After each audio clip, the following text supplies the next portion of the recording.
السلام علیکم دوستو، فرزانہ کھرل کے ناول کوئی عشق وقت غروب سا کے چوتھے حصے کے ساتھ حاضر ہوں۔ ہمارے سسر کی آنکھوں پہ ہی محبت کی چربی چڑھ گئی تھی۔ کبھی یہ نہ سوچا کہ خان نے بیوہ نواسا بیوہ بیٹی کے ساتھ چھپ کے عمر کیوں گزار دی، اور خدا جانے یہ لڑکا بیٹی کے کن کرتوتوں کا پھل تھا۔ اف، ان کی ایسی باتیں سن کر جبین زہرا کا دل یوں جلتا کہ آبلے پڑ جاتے۔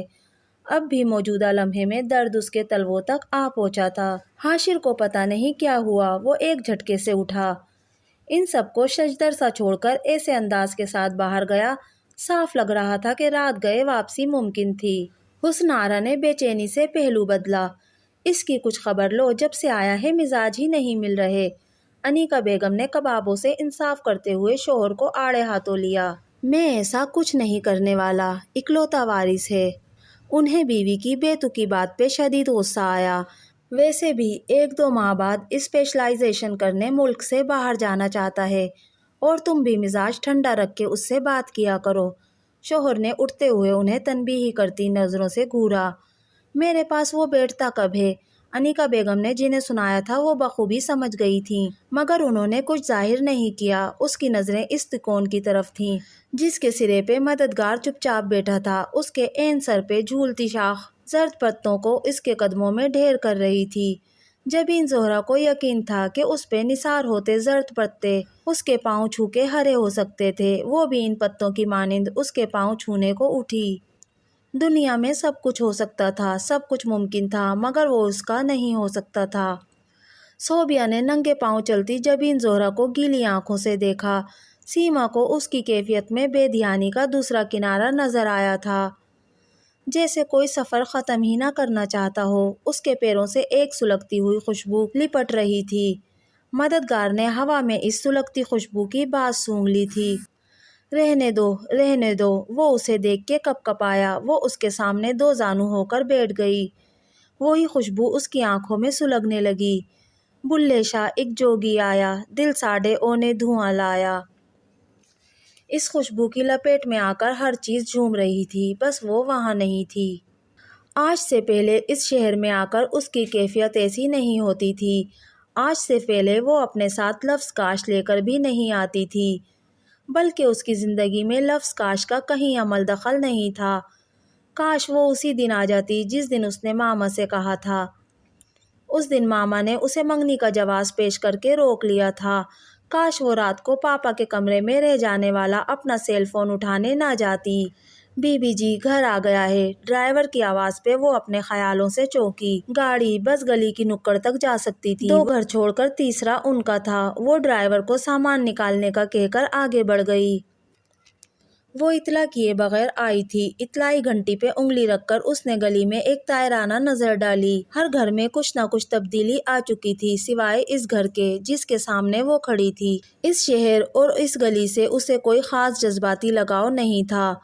وہ اگر اس گھر میں اپنے قیام کے تمام دن گنتی تو اس کی 22 سالہ زندگی میں 60-70 سے زیادہ دن نہیں بنتے تھے۔ پھر بھی اکثر اس کے دھیان کے پرندے اس شہر اور گلی کی جانب پرواز کرتے تھے۔ ڈرائیور سامان اٹھائے اس کے عقب میں کھڑا تھا۔ آ رہے ہیں بھائی، صبر کرو۔ پہلے چپل گھسیٹنے کی آواز آئی، پھر کسی نے دروازہ کھولا۔ اس کے مقابل دروازہ کھولنے والا پتہ نہیں اسے دیکھ کر حیران ہوا تھا یا پریشان، وہ سمجھ نہیں پا رہی تھی۔ وہ 3 سال بعد آئی تھی یا 4 یا 2، اسے یاد نہیں تھا۔ طرح دار کی حویلی کا ماحول اس کے سسرال والوں سے بالکل میچ نہیں کرتا تھا۔ اس نے اپنی بچیوں کی تعلیم و تربیت بھی ان کے ماحول اور رواجوں کے مطابق نہیں کی تھی، بلکہ اپنی سوچ کے مطابق کی تھی۔ اس کو ہمیشہ محسوس ہوا کہ فہیم کو وہ ایک بھائی کی محبت اور عزت نہیں دے پاتی۔ وہ اس سے ایک عجیب سا خار رکھتی تھیں، پتہ نہیں ایسا وہ خود کرتی تھیں یا ان کے ددیال والے انہیں اس بات پہ اکساتے تھے۔ طرح دار نے سمجھداری سے کام لیتے ہوئے ان دونوں کی شادیاں فہیم سے پہلے کر دی تھیں، پھر اپنی اکلوتی بہو ڈھونڈنے کے لیے شہر کے شہر چھان مارے، اور محاورتاً نہیں سچ مچ اس کی جوتیاں گھس گئی تھیں۔ وہ مختار کے خاندان کے ٹکر کی بہو چاہتی تھیں، جو خوش مزاج، تعلیم یافتہ اور حسین ہونے کے ساتھ ایک سلجھی ہوئی ویل آف فیملی سے ہو۔ فہیم عاقل زندگی کی 32 بہاریں دیکھ چکا تھا جب طرح دار کو وہ گوہر مقصود مل ہی گیا جس کی اسے تلاش تھی۔ صحیح معنوں میں اس نے لڑکی والوں کی دہلیز پکڑ لی تھی اور بالآخر ہاں کروا کر ہی دم لیا۔ منگنی کی سادہ سی تقریب میں وہ شادی کی تاریخ بھی پکی کر آئی تھیں۔ رہائش گاہ کے پچھلے حصے میں آخری دیوار کے ساتھ گھر کا کچھ کچا حصہ تکون کی صورت تھا۔ دیوار کے دوسری طرف بوڑ تو اس طرف پیپل کا پرانا درخت تھا جن کی شاخیں ہمہ وقت آپس میں جڑی رہتی تھیں۔ خواتین کا خیال تھا کہ ان پرانے درختوں پہ پچھلے کئی برسوں سے جنات بسیرا کیے ہوئے ہیں، تبھی اس کچی تکون میں آ کر گرم دوپہروں میں بھی خنکی محسوس ہوتی تھی۔ تمام موسموں میں مددگار کا ٹھکانہ بھی وہی تکون تھی۔ مددگار کی محبت جائی کو وہاں کتنے ہی پھیرے لگواتی تھی، یا پھر ہر خوف سے آزاد جبین زہرہ ننگے پاؤں چچا کے مسکن کے طواف کر کے کون سی دعاؤں کو قبول کروانا چاہتی تھی۔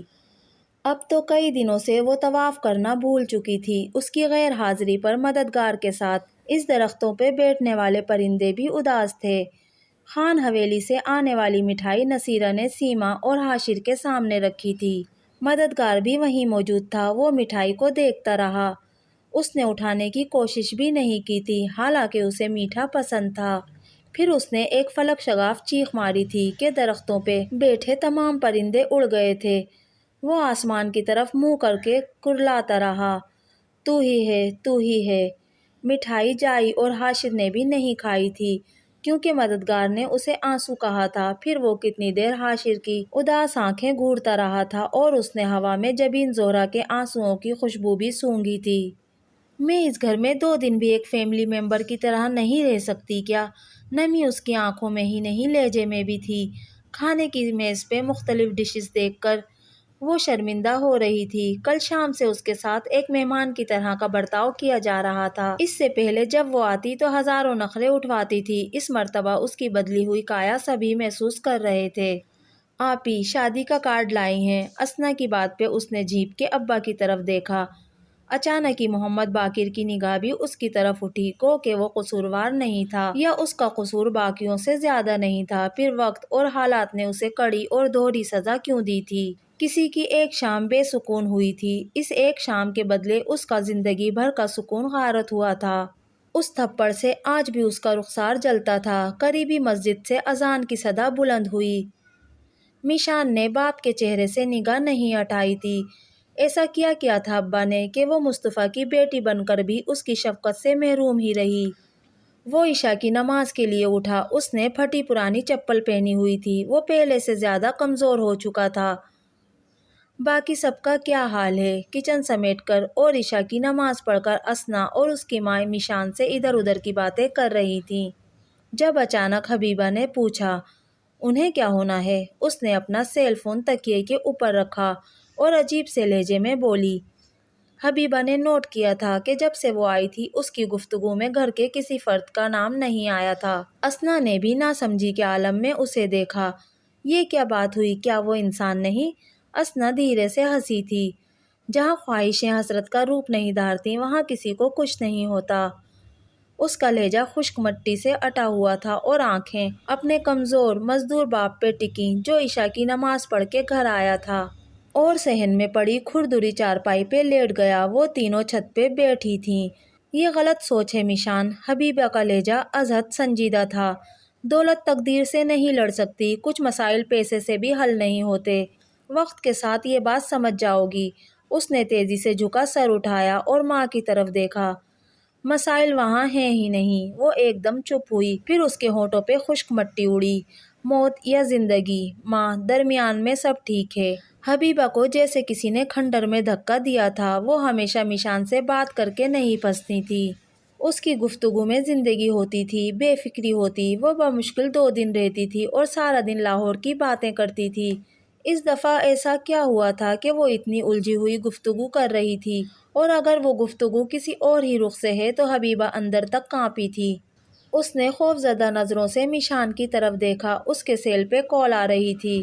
اسکرین پہ لفظ آئمہ جگمگا رہا تھا۔ میشان نے کال کاٹ دی تھی۔ حبیبہ کا دل دھڑک کر رہ گیا۔ وہ ایسا کیوں کر رہی ہے؟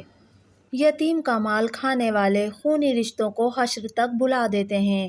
وہ یہ کیوں بھول جاتے ہیں کہ اس بچے کو بے شناخت کر کے وہ اس پہ زندگی کی خوشیوں کے دروازے بند کر رہے ہیں۔ ایک لمبا سفر کرنے کے بعد آج پہلی بار اس نے پیچھے مڑ کے دیکھا تھا۔ پیچھے کوئی راستہ نہیں تھا، صرف تاریکی تھی۔ ماں کہتی تھی، میں بھائی کے بعد باپ کو نہیں کھو سکتی تھی، میں تمہیں نہیں کھونا چاہتی تھی، سو میں تمہارے سر سے وار کر تمہاری وراثت ان کے قدموں میں پھینک آئی تھی۔ کاش ماں آپ مجھے بھی وہیں پھینک آتی یا پھر میرے باپ کے ساتھ مجھے دفن کر دیتی۔ اس کے آنسوؤں سے تکیہ بھیگ گیا تھا۔ کبھی تایا چچا میں سے کوئی سالوں بعد ہی مجھ سے ملنے چلا آتا، میری بھی پہچان ہوتی، میرا ایک خاندان ہوتا تو یوں آج بے شناخت ہو کر میں ٹھکرایا نہ جاتا۔ مجھے یہ کلک نہ ہوتا کہ میں کوشش بھی نہیں کر سکا، میں اپنی جنگ آخری لمحوں تک لڑتا۔ میں اب صرف فہیم عاقل ہوں، ایک بیوہ طرحدار کا بیٹا۔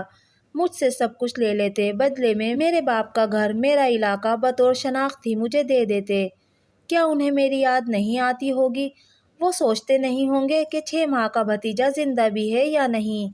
وہ روز حشر اپنے بھائی کو کیا منہ دکھائیں گے؟ یہ حویلی، یہ جاگیر میرے کام نہیں آ سکی تو میرے حصے کی حویلی اور جاگیر کبھی ان کے لیے بھی بے معنی ضرور ہوگی۔ اس نے انہیں بد دعا دی تھی۔